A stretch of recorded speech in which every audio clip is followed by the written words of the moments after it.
Hello friends, आपका आलोक cam में स्वागत है।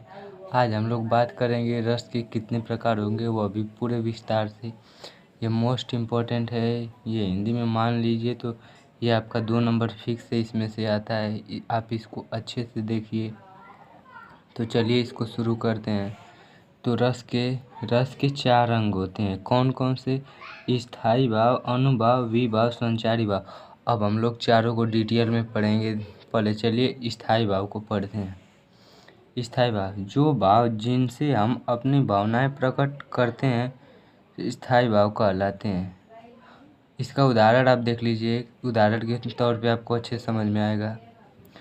परिस्थिति के अनुसार स्वयं उत्पन्न हो जाते हैं, स्थायी भाव कहलाते हैं। जैसे आप किसी भी सिचुएशन में रहते हैं, अगर उस समय जो भाव उत्पन्न होता है आप उसी को स्थायी भाव कहते हैं। ये देखिए, ये भाव हमारे जन्म से लेकर मृत्यु तक, यानी आप जब से जन्म लेते हैं और जब तक मृत्यु होगी उसके बीच जो भी भाव उत्पन्न होंगे वो स्थायी भाव ये कहलाते हैं। अब चलिए इसी का दूसरा देख लेते हैं, विभाव। विभाव के बारे में। विभाव, जिस व्यक्ति या वस्तु के कारण स्थायी भाव उत्पन्न हो उसे विभाव कहते हैं। यानी जिस व्यक्ति या वस्तु के कारण आपके मन में विभाव उत्पन्न हो उसे स्थायी विभाव कहते हैं। देखिए, विभाव 2 प्रकार के होते हैं। जैसे कि अब विभाव, आलंबन विभाव और उद्दीपन विभाव। तो चलिए आलंबन विभाव को हम लोग पढ़ते हैं। अब इसको आलंबन विभाव में क्या है देखिए आलंबन, जिसका सहारा पाकर स्थायी भाव उत्पन्न होते हैं उसे आलंबन कहते हैं। यानी किसी का सहारा पाकर जो भाव उत्पन्न होता है उसे आलंबन कहते हैं। आलंबन भी 2 प्रकार के होते हैं, इसको भी चलिए पढ़ते हैं। पहला प्रकार है आश्रय आलंबन और दूसरा विश्रय आलंबन। इन आश्रय विश्रय को समझिएगा ध्यान से, बहुत सिंपल है। अगर जो आपने दिमाग लगा के इसको सुना तो जिसके मन में भाव उत्पन्न हो वो आश्रय आलंबन है, जिसके कारण भाव उत्पन्न हो वो विश्रय आलंबन है। जैसे आप इसको एक उदाहरण के तौर पे ले लिए, उदाहरण से आपको अच्छे समझ में आ जाएगा। अगर आपके मन में किसी के प्रति प्रेम उत्पन्न होता है तो आप आश्रय आलंबन होंगे, और जिसके लिए प्रेम उत्पन्न हो रहा है वो विश्रय आलंबन होगा। देखिए अब इसके बाद उद्दीपन है। आश्रय आलंबन, उम्मीद करता हूँ ये आश्रय विश्रय बहुत ही अच्छे समझ में आया होगा। जैसे मान लीजिए कि आपके एक सर है, उनके लिए आपके दिल में उनके लिए प्रेम है तो आप हो गए आश्रय आलंबन। उनके प्रति आपके दिल में प्रेम है, आश्रय आलंबन हो गए। और उनके उनके मतलब वो आप विश्रय आलंबन हुए। वीडियो को पूरा देखिएगा, ये बहुत मोस्ट इम्पोर्टेंट है। चलिए उद्दीपन विभाग के बारे में देखते हैं। उद्दीपन विभाग, जिन व्यक्तियों, वस्तुओं या परिस्थितियों को देखकर स्थायी भाव उत्पन्न होते हैं उन्हें उद्दीपन विभाग कहते हैं।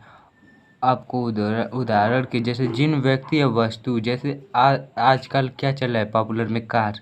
मान लीजिए कि स्थायी भाव उत्पन्न होते हैं उस परिस्थिति के अनुसार। जैसे आप एक कार देखते हैं तो उतनी फीलिंग नहीं, लेकिन एक थार कार को आप देखते हैं तो एक अलग ही फीलिंग आपके अंदर जागती है। उसी को ये उस उद्दीपन विभाग में दिया है कि जिन व्यक्ति या वस्तु की परिस्थिति को देखकर, यानी वस्तु, यानी मान लीजिए एक गाड़ी वस्तु है, उसको देखकर स्थायी भाव आपके मन में जो उत्पन्न होता है उसे उद्दीपन विभाग कहते हैं। ये आपको याद रखने का अच्छा तरीका है। चलिए इसके बाद देखते हैं क्या है, उसको पढ़ते हैं। तो अब ये चलिए तीसरा इसका पढ़ते हैं, संचारी भाव के बारे में। संचारी भाव में देखिए क्या दिया है। संचारी भाव, मन में संचरण करने वाले अर्थात आने जाने वाले भावों को संचारी भाव कहते हैं। इसको उदाहरण के तौर पे आप समझ लीजिए। ये भाव कुछ समय के लिए उत्पन्न होते हैं और नष्ट हो जाते हैं। जैसे आपके मन में जो भी भाव आता है, इसको देखिए, ये भाव पानी के बुलबुले की तरह होते हैं। यानी पानी का बुलबुला जैसे बनता है बिगड़ता है, उसी तरीके से ये तो संचारी भाव एकदम मोस्ट इम्पॉर्टेंट है, इसको याद रखिएगा।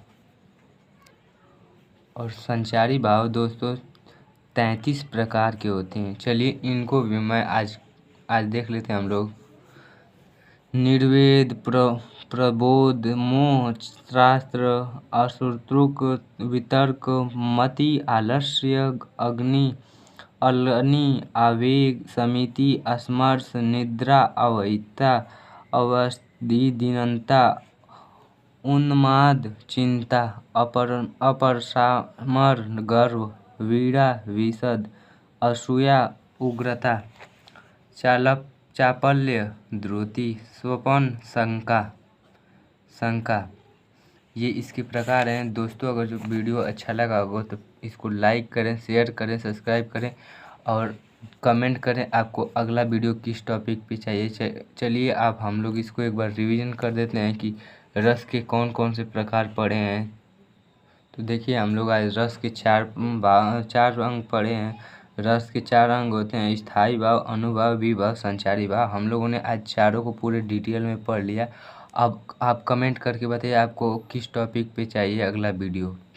Thank you.